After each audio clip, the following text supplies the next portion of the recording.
राधे राधे दोस्तों, जय श्री कृष्णा। चलिए शुरू करते हैं प्रदोष व्रत कथा। प्राचीन काल में एक गरीब पुजारी हुआ करता था। उस पुजारी की मृत्यु के बाद उसकी विधवा पत्नी अपने भरण पोषण के लिए पुत्र को साथ लेकर भीख मांगती हुई शाम तक घर वापस आती थी। एक दिन उसकी मुलाकात विदर्भ देश के राजकुमार से हुई, जो कि अपने पिता की मृत्यु के बाद दर दर भटकने लगा था। उसकी यह हालत पुजारी की पत्नी से देखी नहीं गई। वह उस राजकुमार को अपने साथ अपने घर ले आई और पुत्र जैसा रखने लगी।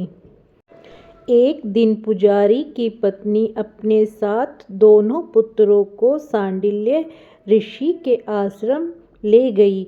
वहां उसने ऋषि से शिव जी के प्रदोष व्रत की कथा एवं विधि सुनी तथा घर जाकर अब वह भी प्रदोष व्रत करने लगी। एक बार दोनों बालक वन में घूम रहे थे। उनमें से पुजारी का बेटा तो घर लौट गया, परंतु राजकुमार वन में ही रह गया।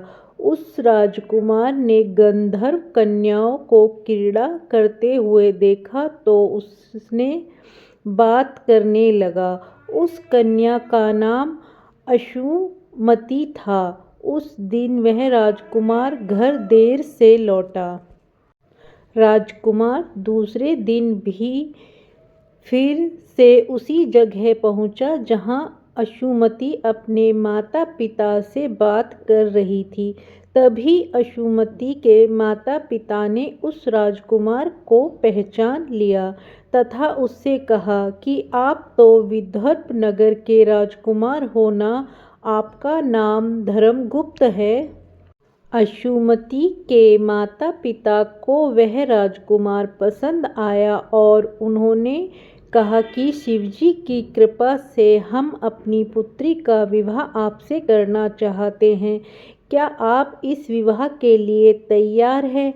राजकुमार ने अपनी स्वीकृति दे दी तो उन दोनों का विवाह संपन्न हुआ। बाद में राजकुमार ने गंधर्व की विशाल सेना के साथ विदर्भ पर हमला किया और घमासान युद्ध कर विजय प्राप्त की तथा पत्नी के साथ राज्य करने लगा।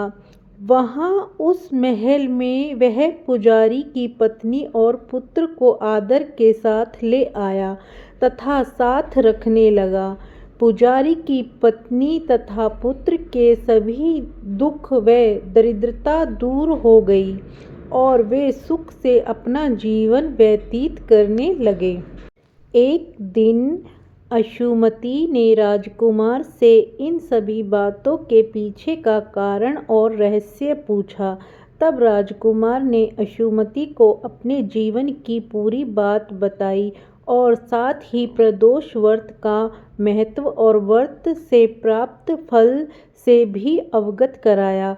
उसी दिन से प्रदोष व्रत की प्रतिष्ठा एवं महत्व बढ़ गया तथा मान्यता अनुसार लोग यह व्रत करने लगे।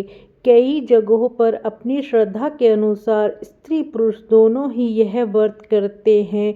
इस व्रत को करने से मनुष्य के सभी कष्ट और पाप नष्ट होते हैं एवं मनुष्य को अभीष्ट की प्राप्ति होती है। यह थी आज की प्रदोष व्रत कथा। आशा करती हूँ आपको पसंद आई होगी।